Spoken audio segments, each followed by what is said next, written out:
কিশোরগঞ্জের ভৈরব উপজেলা ছাত্রদল, পৌর ছাত্রদল ও কলেজ শাখা ছাত্রদলের যৌথ উদ্যোগে সংগঠনের ৪৬তম প্রতিষ্ঠা বার্ষিকী উপলক্ষে র্যালি ও আলোচনা সভা অনুষ্ঠিত হয়েছে। শনিবার সকাল 11:30 থেকে দুপুর 12:30 পর্যন্ত ভৈরব টিন বাজার শহীদ আশুর রঞ্জন সড়কে উপজেলা ছাত্রদলের আহ্বায়ক রেজওয়ান উল্লাহর সভাপতিত্বে এক আলোচনা সভা অনুষ্ঠিত হয়।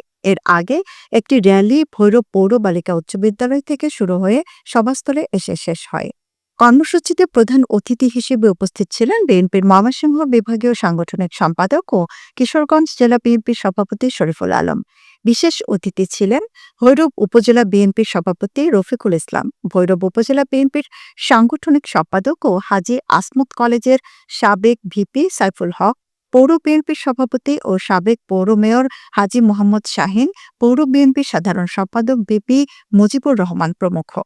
ভৈরব উপজেলা ছাত্রদলের সদস্য সচিব আরিফ মোহাম্মদ ফরহাদের সঞ্চালনায় প্রধান অতিথি কেন্দ্রীয় বিএনপির ময়মনসিংহ বিভাগীয় সাংগঠনিক সম্পাদক ও কিশোরগঞ্জ জেলা বিএনপির সভাপতি